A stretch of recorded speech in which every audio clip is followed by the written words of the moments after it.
الحمد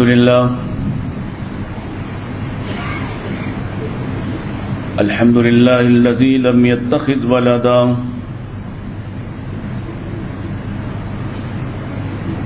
ولم يكن له شريك في الملك ولم يكن له ولي من الذل وكبره تكبيرا.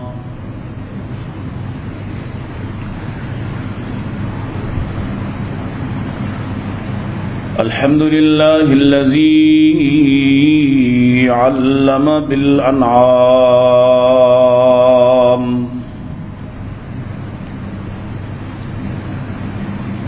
وحرم الحرام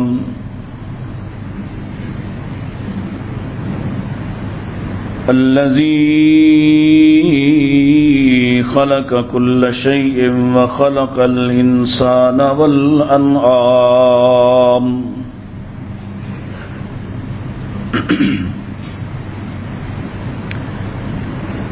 والصلاة والسلام على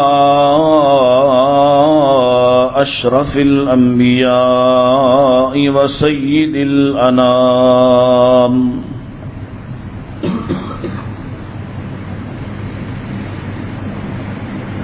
وعلى آله العظام وعلى أصحابه الكرام وعلى من اتبع الإسلام. اللهم صل على محمد وعلى آل محمد كما صليت على إبراهيم وعلى آل إبراهيم إنك حميد مجيد. اللهم بارك على محمد وعلى آل محمد كما باركت على إبراهيم وعلى آل إبراهيم إنك حميد مجيد. أعوذ بالله السميع العليم من الشيطان الرجيم.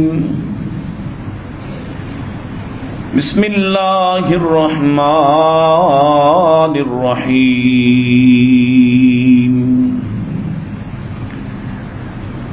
والسابقون الأولون من المهاجرين والأنصار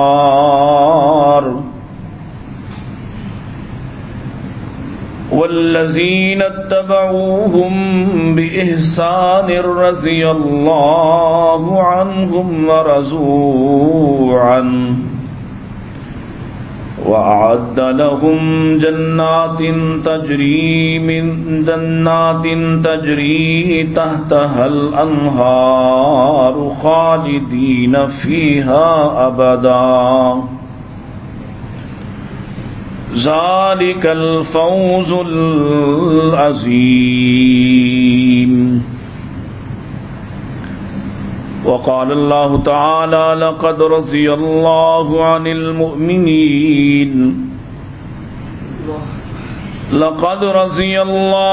المؤمنين إذ يبايعونك تحت الشجرة فعلم ما في قلوبهم فأنزل السكينة عليهم وأصابهم فتحا قريبا.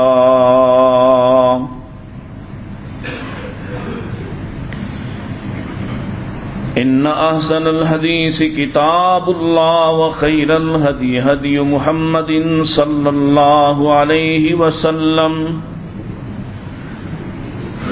وشر الأمور محدثاتها كل محدثة بدعة وكل بدعة ضلالة وكل ضلالة في النار.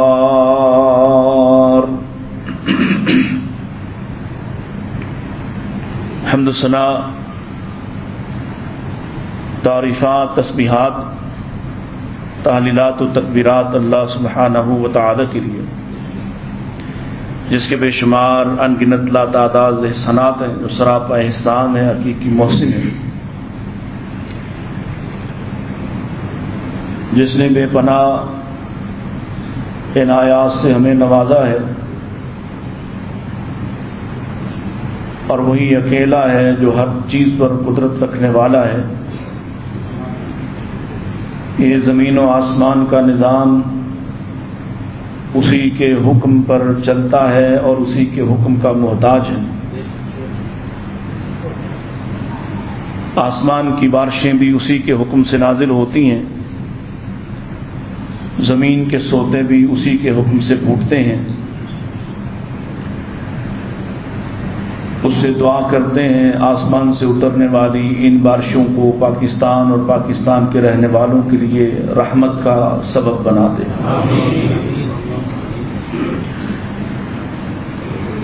درود السلام امام الانبیاء سید الاتقیاء جناب محمد مصطفیٰ صلی اللہ علیہ وسلم پر. آج 29 ذی الحج ہے، اور امکان ہو سکتا ہے کہ کل محرم یعنی نیا سال آپ کا شروع ہو. سو اسی مناسبت سے اور اس اعتبار سے بھی تھوڑی سی آواز ان سے کہیں زیادہ کرنے میں رہا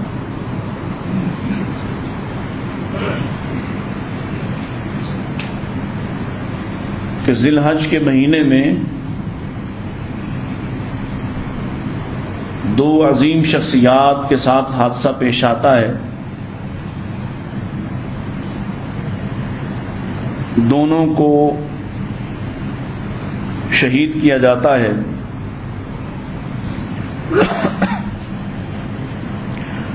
دونوں مدینہ میں شہید ہوتے ہیں. دونوں رسول اللہ صلی اللہ علیہ وسلم کے قرابت دار ہیں، رشتہ دار ہیں.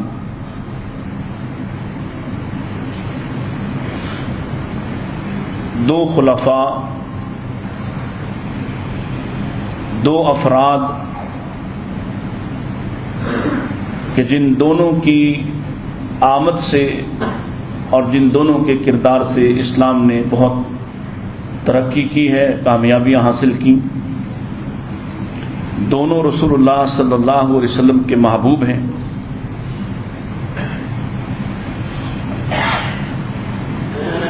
اور دونوں اتنا شاندار کردار ہیں کہ جن کو پڑھے جانے سنے بغیر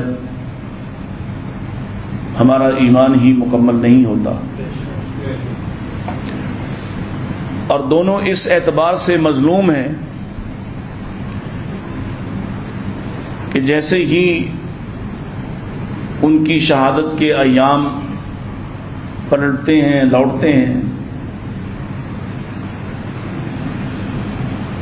وہ ایسی زبان اور ایسے توہمات اور ایسے الزامات شروع ہوتے ہیں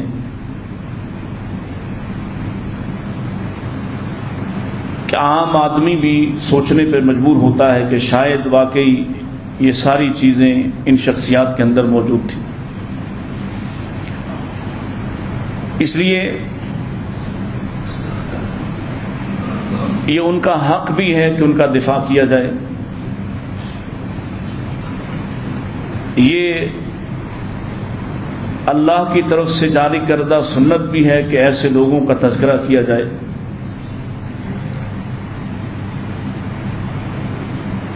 اور اسی وجہ سے ہر سال ان ایام میں خاص طور پر صحابہ کا تذکرہ شروع ہوتا ہے. یہ تو ایسے لوگ ہیں کہ جن کا تذکرہ سال بھر بھی جاری رہے تو انسان کے ایمان میں اضافہ ہی ہوتا ہے. ان کی مثالیں، ان کے واقعات، ان کی زندگی، ان کی سیرت جب بھی سنا جائے، جب بھی اس کو پڑھا جائے، جب بھی بیان کیا جائے تو اس سے فائدے ہی انشاءاللہ ہوتے ہیں۔ آج سیدنا عثمان اور سیدنا عمر رضی اللہ تعالی عنہما، یہ ترتیب میں نے دونوں کی ایام شہادت سے رکھی ہے کہ ایک کو 18 ذی الحج کو شہید کیا جاتا ہے اور دوسرا ذی الحج کے آخری دنوں میں زخمی ہوتے ہیں، اور زیادہ تر لوگوں کا اتفاق اس بات پہ ہے کہ یکم محرم کو ان کی شہادت واقع ہوتی ہے۔ اور پھر اس کے بعد ایک بڑا سانحہ جس کو سال بسال بالخصوص یاد کیا جاتا ہے وہ واقعہ کربلا ہے، جس میں آل رسول کے ساتھ انتہائی ظلم کیا گیا۔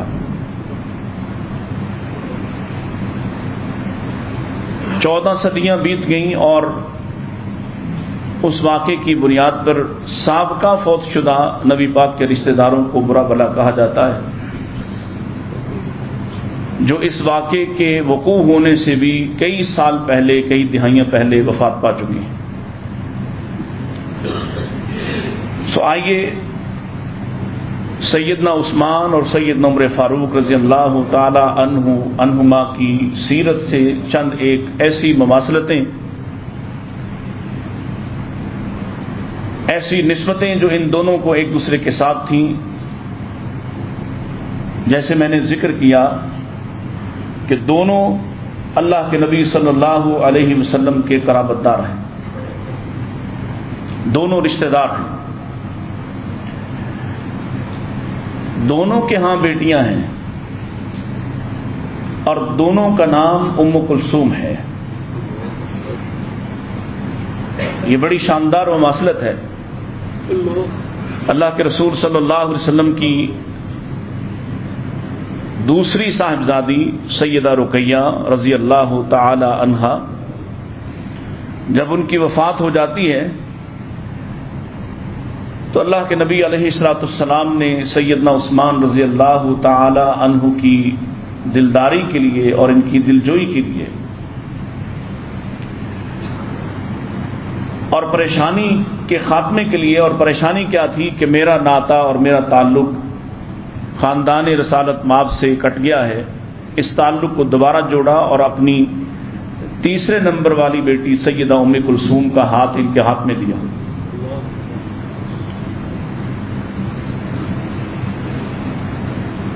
جناب رسول اللہ صلی اللہ علیہ وسلم نے ایک موقع پر ارشاد فرمایا تھا، قیامت کے روز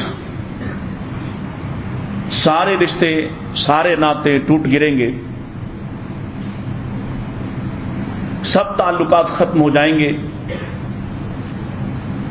ماں سوائے میرے تعلق کے، میرے نسب کے، میری قرابت کے، یعنی میری رشتہ داری اور میری قرابت داری باقی رہے گی۔ لیکن یاد رہے کہ یہ تعلق، یہ نسبت فائدہ اسی کو دے گا جو توحید پر قائم رہا، جو اللہ کے دین کو فراموش کرنے والا ہوا اور اللہ رسول کے ضابطوں کو توڑنے والا ہوا، اسے یہ نسبت بھی فائدہ نہیں پہنچا سکتی ہے۔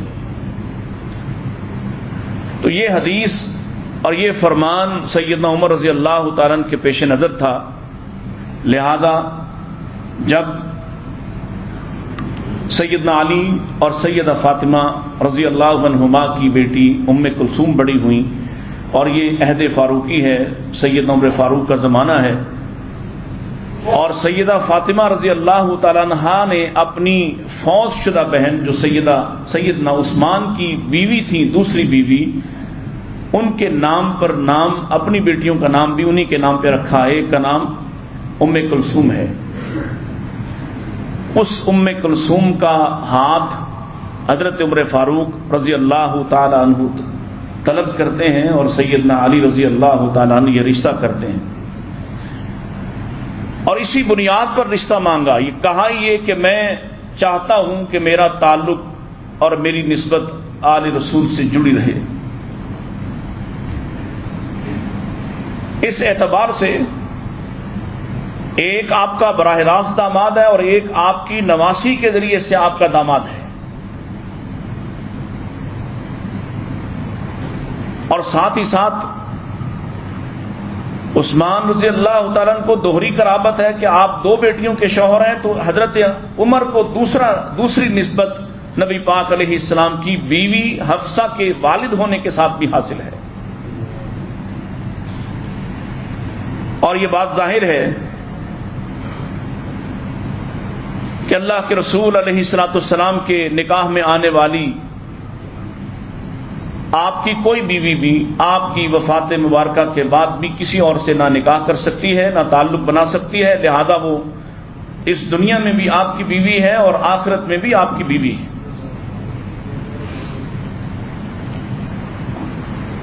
یوں آپ جتنی باتوں کو دیکھتے جائیں گے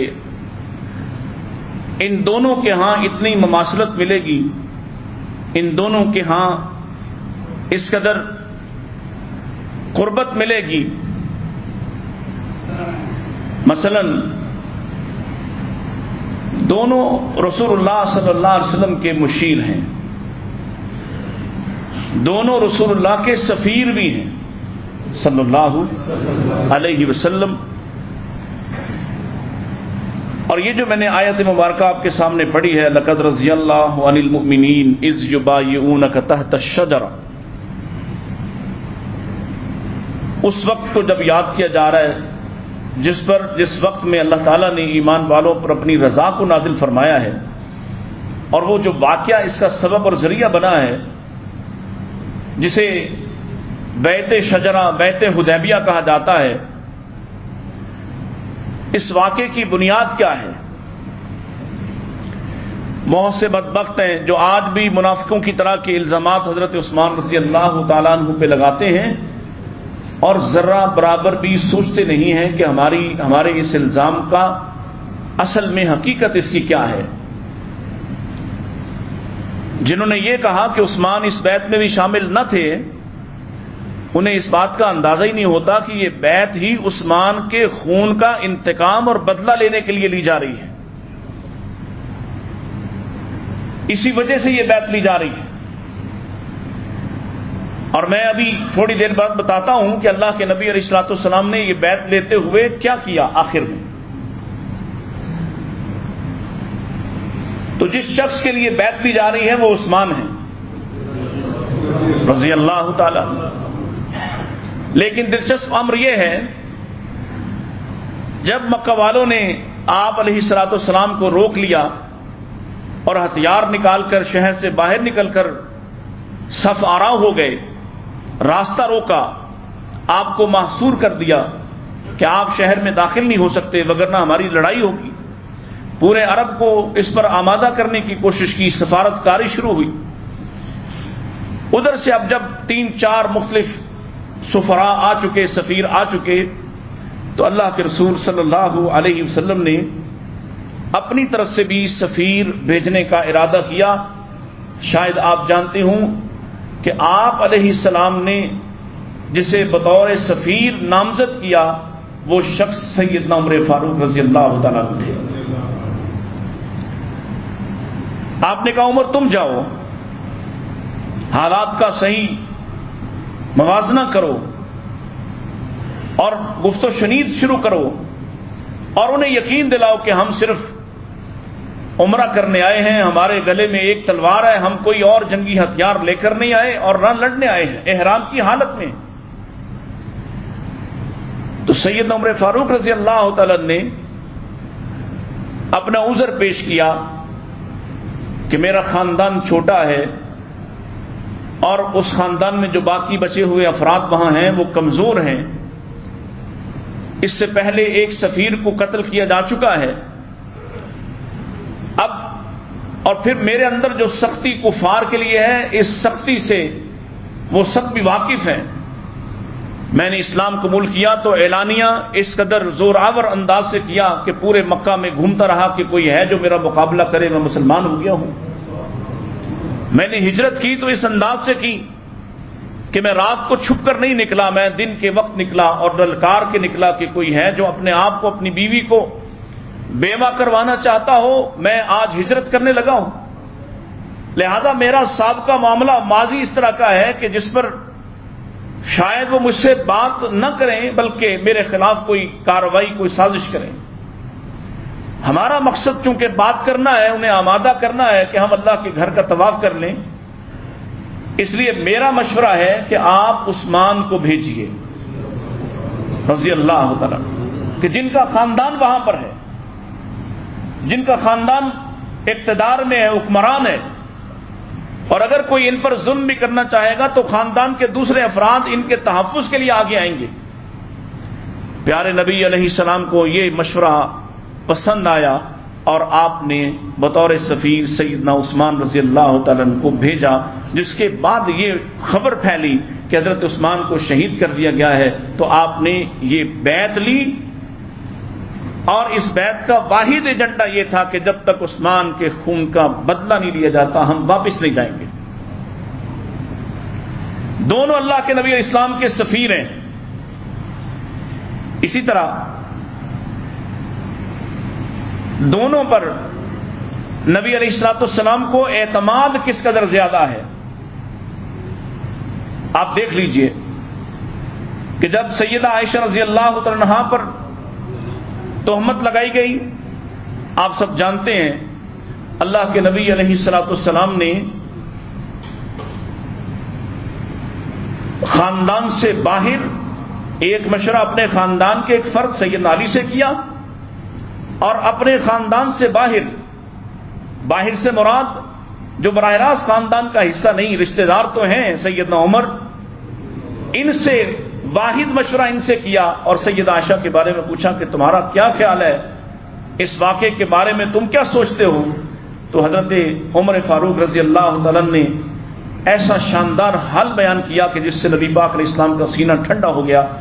آپ نے پوچھا اللہ کے نبی، عائشہ کو بیوی کے لیے آپ نے منتخب کیا تھا یا اللہ نے آپ کو حکم دیا تھا؟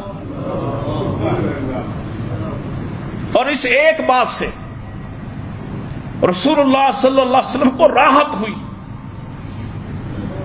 یعنی اس قدر اعتماد کہ اتنے حساس معاملے میں بھی اگر آپ نے کسی سے مشورہ لینا چاہا تو عمر سے لیا ہے۔ اور اگر ہم عثمان رضی اللہ تعالیٰ عنہ کی بات کریں تو ان پر کیسا اعتماد تھا۔ یہی سفر حدیبیہ، سفیر حدیبیہ بن کر جب وہ مکہ میں جاتے ہیں، اور ظاہر ہے کہ ان کی رشتہ داری ہے، وہاں وہ مختلف لوگوں سے ملتے ہیں، آمادہ کرنے کی کوشش کرتے ہیں، سفیر بن کر آئے ہیں، اپنی لابنگ کرتے ہیں کہ نبی پاک علیہ السلام کی بات منوا کر جاؤں۔ تو ظاہر ہے اس معاملے میں انہیں کچھ تاخیر بھی ہوئی، وقت لگا، مختلف لوگ ان کی میزبانی کر رہے ہیں۔ جب ٹائم لگا، وقت لگا، تاخیر ہوئی، یہ شہادت کی اور قتل کی خبر آنے سے پہلے صحابہ آپس میں بیٹھے ہوئے سیدنا عثمان رضی اللہ تعالی عنہ کے اس اعزاز پر رش کر رہے کہ ہمارے لیے تو بیت اللہ کے دروازے نہیں کھلے، ہمارے لیے تو شہر کو بند کر دیا گیا، لیکن عثمان خوش نصیب ہیں جو مکہ چلے گئے ہیں، اور یقیناً عثمان احرام میں ہیں تو سب سے پہلے انہوں نے عمرہ کیا ہوگا۔ اور پھر یہ ایک گروہ نبی پاک علیہ السلام کے پاس آیا اور عرض کی اللہ کے رسول، عثمان تو خوش نصیب ہے، وہ وہاں میل جول کر رہے ہیں، ملاقاتیں کر رہے ہیں، ساتھ بیت اللہ کا طواف بھی کر لیا ہوگا۔ اللہ کے رسول علیہ السلام نے جو جواب دیا وہ آپ بھی سن لیں۔ آپ فرماتے ہیں ما اظنہ طاف بالبیت ونحن محصورون، یہ ہو نہیں سکتا کہ ہمیں بیت اللہ سے روک دیا گیا ہو اور عثمان بیت اللہ کا طواف کر لیں، یہ نہیں ہو سکتا، میں ایسا نہیں سوچ سکتا۔ اب صحابہ وہ پھر کہنے لگے اللہ کے رسول کیا چیز روکنے والی ہے، احرام میں ہیں، بیت اللہ سامنے ہوگا تو انہیں کس نے منع کرنا ہے، ان کا خاندان ہے وہاں پر۔ تو آپ نے پھر فرمایا ذالک ظنی بہ اللہ یطوف بالکعبہ حتی یطوف معانا. یہ میرا یقین ہے عثمان کے بارے کہ وہ کبھی اکیلے طواف نہیں کریں گے. یہ عثمان کے بارے میرا یقین ہے کہ وہ کبھی اکیلے طواف نہیں کریں گے. ہاں اگر طواف کرنا ہوا تو ہمارے ساتھ ہی کریں گے. اور پھر جب سیدنا عثمان واپس آئے تو لوگوں نے کہا عثمان تم نے تو طواف کر لیا ہوگا, تم نے تو آنکھیں ٹھنڈی کر لی ہوں گی,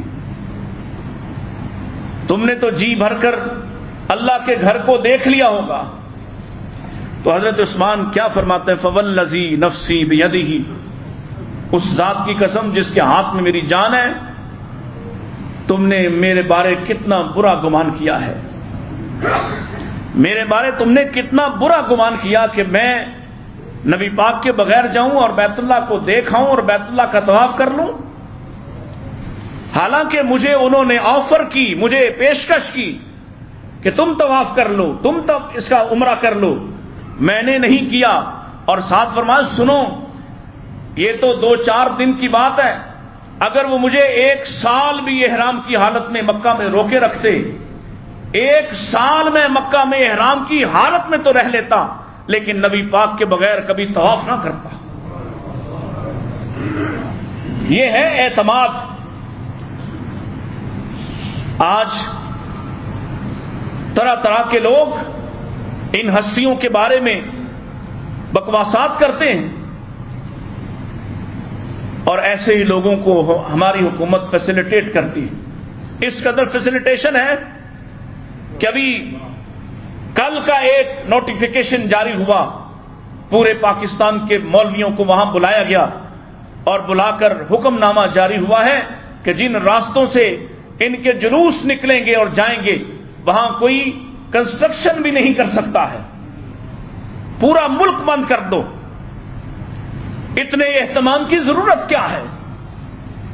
یہاں ہندو, سکھ, عیسائی, حتیٰ کہ جن سے ہم بدترین نفرت کرتے ہیں قادیانی, یہاں آزادی کے ساتھ اپنے مذہبی معاملات کو کرتے ہیں, کوئی کسی کو نہیں روکتا. ضرورت کیا ہے اتنے اہتمام کی؟ اگر آپ نے امن و امان سے رہنا ہو, سلامتی سے رہنا ہو, اگر زبان کو روک کر رہنا ہو, یہ ضرورتیں تبھی پیش آتی ہیں جب آپ نے کچھ اور کرنا ہو. اہل سنت کا کوئی گروہ مسلح ہو کر عبادت کرنے کا قائل نہیں ہے ماں سوائے جنگ کے. اور جس طبقے کو بچاتے پھرتے ہو وہ چھری چاقو لے کر باہر نکلتا ہے اور اسی سے اپنے آپ کو بھی زخمی کرتا ہے. بظاہر اپنے آپ کو زخمی کر رہا ہے, لیکن شاید ہم محسوس کرتے ہیں وہ ہمارے لیے مسلح ہو کر ہمارے گلی محلوں میں آتا ہے. سبب کیا ہے؟ ان ہستیوں پر الزامات, اعتراضات جن سے نبی پاک محبت کرتے ہیں, جن سے نبی پاک کے رشتے جڑے ہوئے ہیں, جن پر آپ اعتماد کرتے ہیں, جن کو آپ جنت کی بشارتیں دیتے ہیں. کس نے بشارت دی ہے؟ کس نے کہا عمر فی الجنہ, عثمان فی الجنہ؟ یہ الفاظ کس کے ہیں؟ کس کے لیے ہیں؟ جن کے لیے آپ کہیں وہی والی زبان سے عمر جنتی ہے, عثمان جنتی ہے, اور 1-2 مرتبہ کی بات نہیں, اتنی روایات ہیں, اتنی روایات. کبھی آپ کسی باغ میں ہیں, بیر عریس میں, تو حضرت ابو موسیٰ الاشعری کہتے ہیں میں اس دن خواہش کر رہا تھا کہ کاش میرا بھائی یہاں ہو اور میں نبی پاک کے پاس چلا جاؤں. اور نبی پاک اسی باغ میں آ گئے. تھوڑی دیر بعد اس کنویں میں پاؤں لٹکا کر بیٹھ گئے. کچھ دیر بعد دروازے پہ دستک ہوئی, میں گیا, پوچھا کون؟ کہا ابو بکر. میں نے آ کے پوچھا یا رسول اللہ ابو بکر آئے ہیں. فرمایا جاؤ اور ان کو جنت کی بشارت دے دو اور ساتھ لے آؤ. پھر دستک ہوئی, پھر گیا. بتانے والے نے بتایا میں عمر ہوں, میں نے آ کے اجازت لینا چاہیے. آپ نے فرمایا جاؤ اس کو لے آؤ اور جنت کی بشارت دے دو. پھر کچھ دیر بعد دستک ہوئی اور میرے دل میں خواہش تھی کہ اب تو میرا بھائی آ جائے, میرا بھائی آ جائے. کہ جنت کی بشارتیں مل رہی ہیں تو میرے بھائی کو بھی جنت کی بشارت مل جائے. لیکن جب دروازے پہ گیا پوچھا کون, تو بتلایا گیا عثمان. میں نے آ کے اجازت لی, اللہ کے رسول عثمان آئے ہیں. کہا جاؤ اس کو جنت کی بشارت دے دو اور ان مصائب کا بھی ذکر کر دو کہ کچھ مصیبتوں کے بعد تم جنت میں جاؤ گے. ایک واقعہ نہیں, دسیوں واقعات ایسے ہیں. آپ احد پہ کھڑے ہیں, بڑا معروف واقعہ ہے, بڑی معروف روایت ہے. کون کون کھڑا ہے؟ اللہ کے نبی ہیں, نبی کے یار یار غار صدیق ہیں, اور نبی کے رشتہ دار عثمان و فاروق ہیں. اور احد نے ہلنا لرزنا شروع کر دیا, زلزلہ سا محسوس ہوا. پیارے نبی علیہ الصلوۃ والسلام نے پاؤں مارا. مختلف الفاظ ہیں, اسبت, اسکن, اسکن احد, احد ٹھہر جا, ما علیک الا نبی و صدیق او شہیدان, تم پر کوئی نہیں کھڑا. اس وقت جو تمہارے اوپر تمہاری پشت پہ کھڑے ہیں, ایک نبی ہے, ایک صدیق ہے, اور 2 شہید ہیں. بشارت کس نے دی ہے؟ ان دونوں شہیدوں کو بشارت ان کی زندگی میں بہت پہلے نبی پاک کی زندگی میں حاصل ہو چکی تھی, اور دونوں کو مصائب کی خبر بھی دی ہے. کچھ لوگ ہیں جو ہر بات کو کسی اور جگہ چشمہ کرنا چاہتے ہیں. ہم سب کے اعزازات کے قائل, لیکن چوری نہیں کرنے دیں گے, اس لیے کہ اللہ کے دین کے محافظوں میں اللہ نے ہمیں کھڑا کیا ہے, اور اپنے اس اعزاز کی حفاظت کرنا ہم اپنی جان سے بھی قیمتی جانتے ہیں. آپ نے ان دونوں کو بشارت دی ہے, دونوں کو خبر دی ہے. اللہ کے نبی علیہ الصلوۃ والسلام نے سیدنا عمر کو بھی کہا تھا کہ ایک وقت آئے گا فتنے میری امت پر ٹوٹ پڑیں گے, اور ان کے فتنوں کے اور ان کے درمیان ایک مضبوط دروازہ ہوگا, اور دروازہ تم ہو عمر. تو آپ نے پوچھا تھا اس صحابی سے کہ پھر وہ دروازہ کھولا جائے گا یا توڑا جائے گا, یعنی اسے موت آئے گی یا مارا جائے گا. اور آپ کو بتلایا گیا کہ نبی پاک علیہ السلام نے بتلایا تھا کہ اس دروازے کو توڑا جائے گا. سیدنا عثمان رضی اللہ تعالیٰ عنہ کو 1 سے زائد مرتبہ نبی کریم علیہ الصلوۃ والسلام نے مصیبتوں کی خبر دی. بالخصوص اپنے مرض الموت میں آخری دنوں میں اپنے بستر پر بلا کر سب کو نکال کر قریب کر کے عثمان کو اپنی چھاتی کے اور انہیں خبر دی. اور بعد میں پتا چلا کہ عثمان رضی اللہ تعالی نے اس راز کو کیسے شاندار انداز سے نبھایا.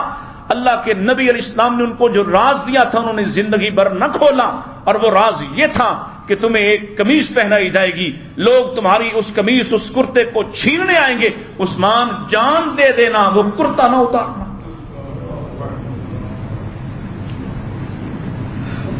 ان لوگوں کے بارے جن کے فضائل یہ ہوں, ایک اللہ کے رسول کی مراد اور دعا بن کر آیا ہے.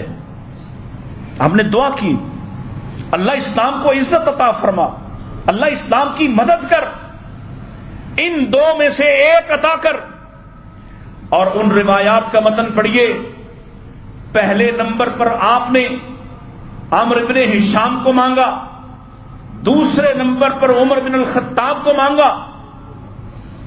اللہ نے پہلے والے کو اس صف میں شامل ہونے کا اعزاز نہیں دیا کہ اس کی فرعونیت راستے میں رکاوٹ تھی, اور دوسرے کو اس اعزاز کا حامل قرار دیا, اور چند ہی دنوں بعد اللہ نے حضرت عمر کو آپ کی گود میں لا دیا ہے. اور دوسرا, ایک کے لیے تو دعا ہے اور دوسرے کے لیے وہی حدیبیہ سے ایک اور بات سن لیجئے جس کا میں نے ذکر کیا کہ بہت سے لوگ ہیں جو اعتراض اٹھاتے ہیں, بدر میں نہیں تھے, حدیبیہ میں نہیں تھے. ان لوگوں کو نبی علیہ السلام کا حکم اور نبی علیہ السلام کی تقسیم نظر نہیں آتی. بدر میں حکم دیا تم میری بیٹی کی تیمارداری کرو. غنیمت تقسیم ہوئی تو عثمان کو بدر کے غازیوں میں شمار کر کے غنیمت عطا کی گئی. اور حدیبیہ کی بیعت تو ہوئی ہی عثمان کے لیے ہے، لیکن اس کے باوجود جب لوگ بیعت کر کے ختم ہو گیا سارا معاملہ، سارا مجمع ختم ہو گیا، سب نے بیعت کر لی، تو اللہ کے رسول علیہ الصلوۃ والسلام کو عثمان یاد آئے کہ کہیں ایسا نہ ہو وہ زندہ ہی ہوں اور وہ اس بیعت کے فضائل سے، اس کی برکات سے محروم رہ جائیں. لہذا آپ نے اپنے بائیں ہاتھ پر اپنا بیدہ الیمنی، اپنا دایاں ہاتھ رکھ کے کہا عثمان اللہ اس کے رسول کے کام کے لیے گئے ہوئے ہیں، لہذا ہاتھ ہی ید عثمان، یہ عثمان کا ہاتھ ہے، میں عثمان کی طرف سے بھی بیعت کر رہا ہوں.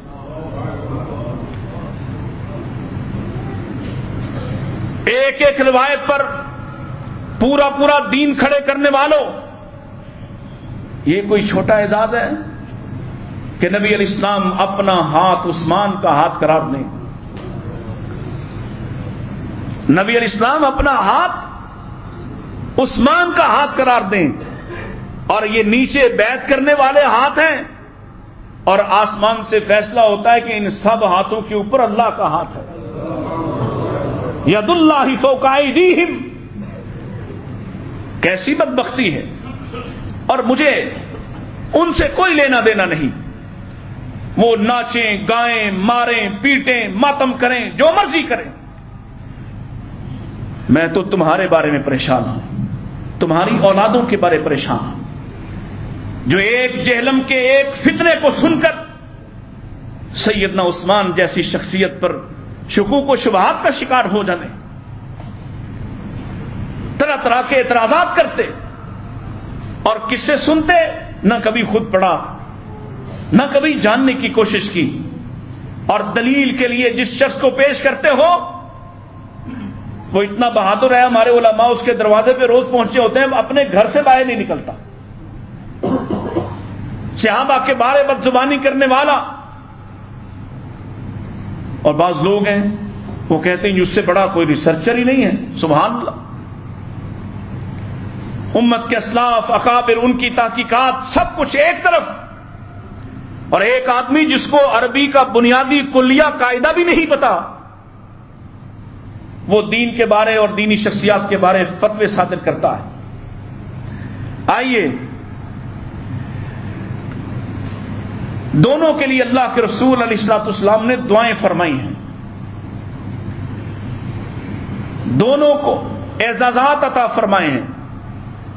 سیدنا عثمان رضی اللہ تعالیٰ عنہ کو جب رقیہ رضی اللہ تعالیٰ عنہ کے ساتھ پہلی ہجرت حبشہ کے لیے بھیجا تو آپ دیر تک ان دونوں کے لیے دعا کرتے رہے، اور ساتھ ایک اعزاز عطا فرمایا موسیٰ علیہ السلام کے بعد آسمان چشم فلک نے آج دوسرا منظر دیکھا ہے کہ نبی کی بیٹی کسی شخص کے ساتھ ہجرت کر رہی ہے. یہ دوسرا منظر ہے، یہ اعزاز عطا فرمایا. اور جب حضرت عمر کی باری آئی تو آپ نے کیا شاندار دعا فرمائی. اللہ اکبر. آپ نے دعا فرمائی اللہم اخرج من صدرہ من غل، اللہ عمر کے سینے سے ما فی صدرہ من غل، جو کچھ بھی بوجھ ہے، کوئی گناہ ہے، کوئی غلطی ہے، کوئی نفرت ہے، کوئی کینہ ہے، اللہ عمر کے سینے سے اس کو نکال دے. وَأَبْدِلْهُ ایمانا، اللہ اس کی جگہ میرے عمر کے سینے میں ایمان بھر دے. یہ دعا فرمائی. پھر سیدنا عمر رضی اللہ تعالیٰ عنہ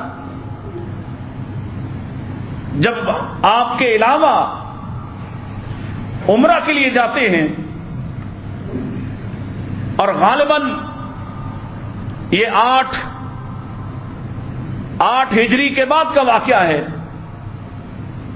تو اللہ کے رسول علیہ الصلوۃ والسلام سیدنا عمر کو روانہ کر رہے ہیں اور ساتھ فرماتے ہیں لا تنسانا فی دعائک یا اخی، اے میرے بھائی اپنی دعاؤں میں مجھے بھول نہ جانا، اپنی دعاؤں میں مجھے اپنی دعاؤں میں یاد رکھنا. کون کہہ رہا ہے؟ جس پر دن رات اللہ کی رحمتیں برستی ہیں، جس کے لیے زمین کا ذرہ ذرہ، کائنات کی ہر مخلوق جس کے لیے درود و سلام کے پروانے روانہ کرتی ہے، وہ فرما رہے عمر سے عمر مجھے اپنی دعاؤں میں بھول نہ جانا۔ تو ساری دنیا بھی اگر عمر کے اور عثمان کے خلاف ہو جائے تو ان کا اعزاز چھین سکتی؟ اولاً تو انشاءاللہ قیامت کے آخری خیر کے زمانے تک اہل حق باقی رہیں گے، کسی اور فرقے کے باقی رہنے کی نوید اللہ کے رسول نے نہیں دی ہے۔ اللہ کے نبی نہیں کہا کہ فلاں جعفری باقی رہے گا، حنفی باقی رہے گا، مالکی شافعی باقی رہے گا۔ یہ خبر ضرور دی کہ خیر کے آخری زمانے تک حق والے باقی رہیں گے، جماعت والے باقی رہیں گے، اور جب یہ ختم ہو جائیں گے پھر پیچھے صرف اشرار رہ جائیں گے، جن کے دل میں اللہ کی دشمنی بھی ہوگی، نبی کی دشمنی بھی ہوگی، اصحاب کی دشمنی بھی ہوگی۔ تو ہم تو کہتے ہیں جب تک ہم ہیں تم خیر منا لو، ہم نہ رہے تو تم رہ نہیں سکو گے، کیونکہ جس روز صرف تم رہ گئے اسی روز آسمان والا آخری دن کا فیصلہ کر دے گا، اور یہ بات ہماری نہیں تمہاری کتابوں میں بھی دلیل کے طور پر موجود ہے۔ دونوں شخصیات، دونوں کی خدمات، دونوں قرآن سے خاص شغف اور محبت رکھتے ہیں۔ جب جنگ یمامہ ہوئی جس میں بعض کے نزدیک 700، بعض کے نزدیک اس سے بھی زائد حفاظ قرآن شہید ہوئے، وہ لوگ جو نبی پاک علیہ السلام کے براہ راست شاگرد، آپ سے قرآن کو یاد کرنے والے، صفہ والے، ختم نبوت کا دفاع کرتے ہوئے جب ان سب کی جانیں چلی گئیں، ایک بڑی تعداد شہید ہو گئی، تو عمر وہ ہیں جو آنے والے فتنوں کو بھانپ لیتے تھے۔ اللہ نے ان کو بڑی صلاحیتوں سے نوازا تھا، اور انہوں نے تو اپنے قاتل کو پہچان لیا تھا۔ پتا چلا یہ چکی بناتا ہے، چکی، تو آپ نے اس سے کہا راستے میں چلتے ہوئے، مغیرہ بن شعبہ ساتھ تھے، اس سے کہا سنا تم چکی بڑی اچھی بناتے ہو، میرے لیے بھی ایک چکی بنا دو۔ اس نے کہا میں آپ کو ایسی چکی بنا کے دوں گا کہ رہتی دنیا تک یاد رکھی جائے گی۔ وہ گیا تو آپ نے فرمایا اس شخص نے مجھے قتل کی دھمکی دی ہے۔ عمر اتنے زیرک کہ انہوں نے وہ خطرہ بھانپ لیا اور پریشان ہو گئے کہ کہیں ایسا نہ ہو حوادث زمانہ سے، دنیا والوں سے، اسلام کے لیے لڑنے والے صحابہ، یہ نبی پاک کے شاگرد حفاظ قرآن جن کے سینوں میں قرآن موجود اور محفوظ ہے، کہیں یہ ختم نہ ہو جائے دنیا سے اور پھر قرآن کا کوئی حصہ امت سے محو ہو جائے، حذف ہو جائے۔ لہذا حضرت ابو بکر رضی اللہ تعالیٰ عنہ کو منانا شروع کر دیا کہ قرآن کو لکھا جائے، ایک کتاب کی شکل دی جائے، اس کے نسخے تیار کروائے جائیں۔ اب خلیفہ رسول کو منانا کوئی آسان کام نہیں تھا، وہ کام جو اللہ کے نبی نے نہ کیا ہو، وہ کام خلیفہ کو منانا ناممکن بات تھی۔ لہذا انہوں نے ریزنٹمنٹ دکھائی، مزاحمت کی۔ عمر مناتے رہے، راضی کرتے رہے، اور یہ دلائل دیتے رہے کہ اللہ کے نبی نے خود قرآن لکھوایا ہے، یہ لکھا ہوا اللہ کے نبی کے زمانے کا موجود ہے، ہم نے اسی لکھے ہوئے کو ایک کتابی شکل دینا ہے، ایک ترتیب دینا ہے، اس کی حفاظت کا بندوبست کرنا ہے، حتیٰ کہ اللہ نے ابو بکر کے سینے کو اس معاملے کے لیے کھول دیا۔ اب ابو بکر راضی ہوئے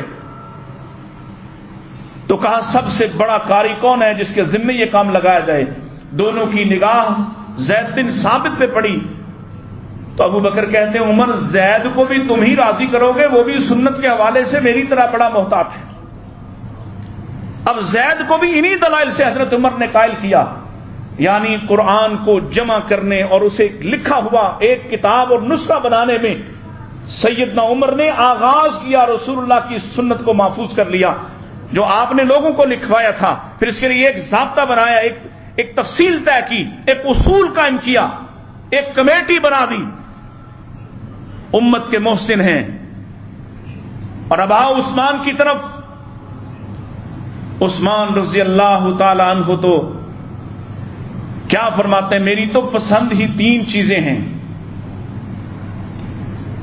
مسکینوں کو کھانا کھلانا، مسکینوں کو، مال و دولت کو اسلام پر لٹانا، اور تیسری بات ہمہ وقت قرآن کی تلاوت کرنا۔ جب ان کا زمانہ آیا، امت میں پھر اختلاف، امت کے دائرے عرب سے باہر نکل کر عجم میں، سیستان مکران میں، مختلف بر اعظموں میں پہنچے تو لہجوں کا فرق، بات کہنے کا فرق، اس نے امت کے اندر انتشار پیدا کر دیا۔ اب جس نے جس قاری سے پڑھا ہے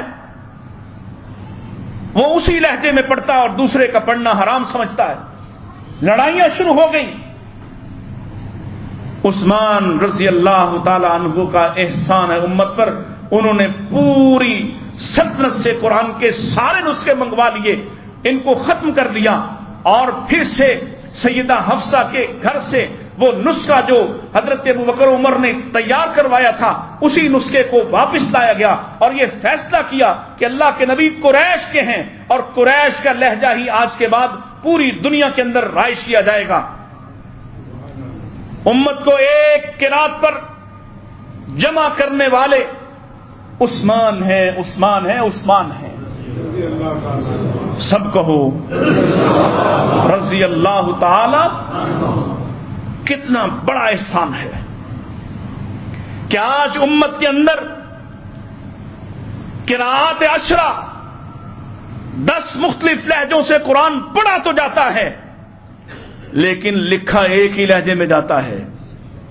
ہاں اگر دوسرے لہجوں میں لکھا بھی ہوا ہے تو اسی کو معتبر ترین مانا جاتا ہے، اور امت میں کوئی اختلاف قرآن کے کسی لہجے پر باقی نہیں ہے۔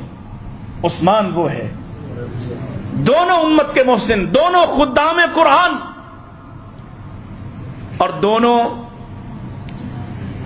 دونوں کا ایک اعزاز اور بھی، دونوں قرآن پڑھتے ہوئے اس دنیا سے گئے ہیں۔ ایک مصلی نبوی پر سورہ یوسف کی تلاوت کرتے ہوئے، اور دوسرا اپنے گھر میں اپنے سامنے نسخہ رکھ کے پڑھ رہا ہے، اور جب قاتل قتل کرنے کے ارادے سے سر پہ آئے تو اس سے کہا میرے اور تمہارے درمیان اللہ کی کتاب ہے۔ پہلا ڈر کر واپس چلا گیا، دوسرا موت الاسود کالے رنگ کا بے غیرت وہ آیا اور اس کو منع کیا، اس نے وار کرنا چاہا، آپ نے ہاتھ آگے کیا، ہاتھ کٹ کے گرا، فرمایا یہ وہ ہاتھ ہے جس نے نبی کے حکم پر یہ طوال مفصلات سب سے پہلے لکھی تھی، یہ بڑی بڑی صورتیں سب سے پہلے لکھنے والا یہ ہاتھ تھا۔ دونوں قرآن کے شہید، دونوں کو قرآن پڑھتے ہوئے موت آئی۔ اللہ اکبر۔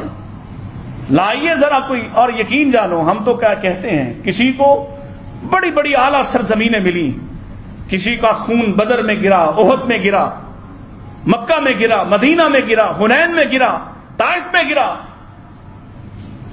ایک کا خون اتنا مبارک ہے کہ مصلی نبوی پہ گرتا ہے، اور دوسرے کا خون اس قدر مبارک ہے قرآن اس کی زمین بنتا ہے۔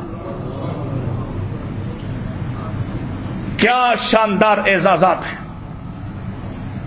دونوں دوسری مخلوقات میں بھی معتبر ہیں۔ یہ کیا اعزاز ہے۔ ایک سے کہا تمہیں تو دیکھ کر شیطان ڈرتا ہے، جس راستے سے تم گزر جاتے ہو شیطان اس راستے سے گزرتا۔ ایک سے زائد واقعات اس کے۔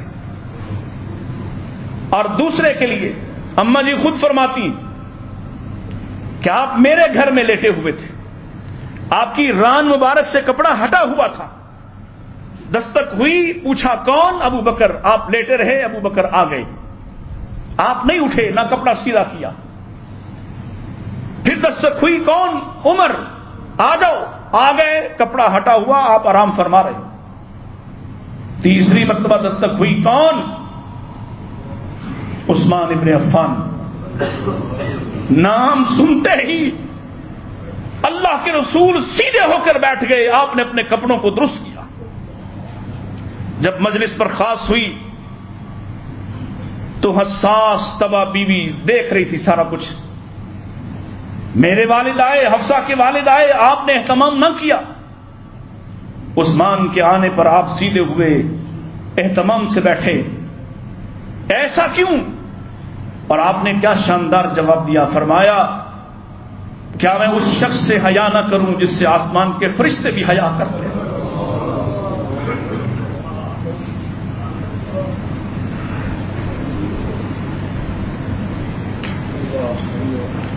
دونوں کو مدینہ کی موت حاصل ہوئی۔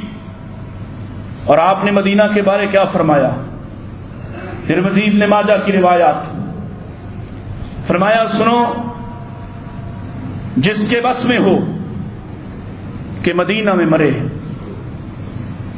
بس چاہیے کہ وہ مدینہ میں مرے، اور جو مدینہ میں مرے گا میں کل قیامت کے دن اس کی سفارش کروں گا۔ کتنی یقینی بات ہے، دونوں کی سفارش کتنی یقینی بات ہے۔ اور یہ اعزاز کی بات ہے، کبھی کبھی اللہ یہاں لاہور میں دھماکہ ہونے والے کو بھی اٹھا کر مدینہ پہنچا دیتا ہے۔ آخری گزارش، ان کی دشمنی سے باز آ جاؤ، ان کے بارے اپنی زبانوں کو روک لو۔ امام بخاری رحمہ اللہ نے اپنی تاریخ الکبیر میں ایک واقعہ نقل کیا ہے۔ محمد بن سیرین جو رؤیت کے، خوابوں کے امام ہیں، تعبیر و رؤیا کے بڑے امام ہیں، انہوں نے ایک واقعہ بیان فرمایا کہ میں بیت اللہ کا طواف کر رہا تھا، تو میرے آگے ایک شخص طواف کر رہا ہے اور ایک ہی دعا پکار رہا ہے، رو رہا ہے اللہ کے سامنے، اور ایک دعا کر رہا ہے، اور ساتھ عجیب سی بات کہتا ہے، اللہ تو مجھے معاف کر دے، لیکن مجھے امید ہے کہ تو مجھے معاف نہیں کرے گا۔ بڑی عجیب بات ہے۔ امام صاحب کے کانوں نے سنا، متوجہ ہوئے، رک گئے اور اس شخص سے پوچھنے لگے، اصرار کیا کہ ایسا کیوں؟ اللہ کا گھر ہے، بیت اللہ ہے، یہاں اللہ تو ہر جگہ سنتا ہے، بیت اللہ تو بالخصوص بہت اعلیٰ جگہ ہے، یہاں اتنی نا امیدی کیوں، مایوسی کیوں، کیا وجہ ہے؟ اس نے کہا اگر تم وجہ ہی جاننا چاہتے ہو تو سنو، جب عثمان شہید ہو گئے میں بھی باغیوں کے ٹولے میں شامل تھا، میں بھی باغیوں کی باتوں میں آ گیا، ان کے جھوٹے پروپیگنڈے میں آ کر میں نے بھی ارادہ کیا کہ اگر مجھے موقع ملا تو میں عثمان رضی اللہ تعالیٰ کے چہرے پر تھپڑ ماروں، معاذ اللہ، استغفر اللہ، مجھے زندگی میں تو موقع نہ ملا۔ عثمان شہید ہو گئے، ان کو کفنایا گیا اور جس کمرے میں رکھا گیا لوگ وہیں ان کا دیدار کر رہے تھے، میں بھی چلا گیا موقع کی تاک اور تلاش میں۔ پھر ایسا ہوا کہ میں اور وہ اکیلے رہ گئے، کوئی دیکھنے والا نہ تھا، تو میں نے اپنی قسم پوری کرنے کے لیے عثمان کے چہرے سے پردہ ہٹا کر ان کی میت کے منہ پر تھپڑ مارا۔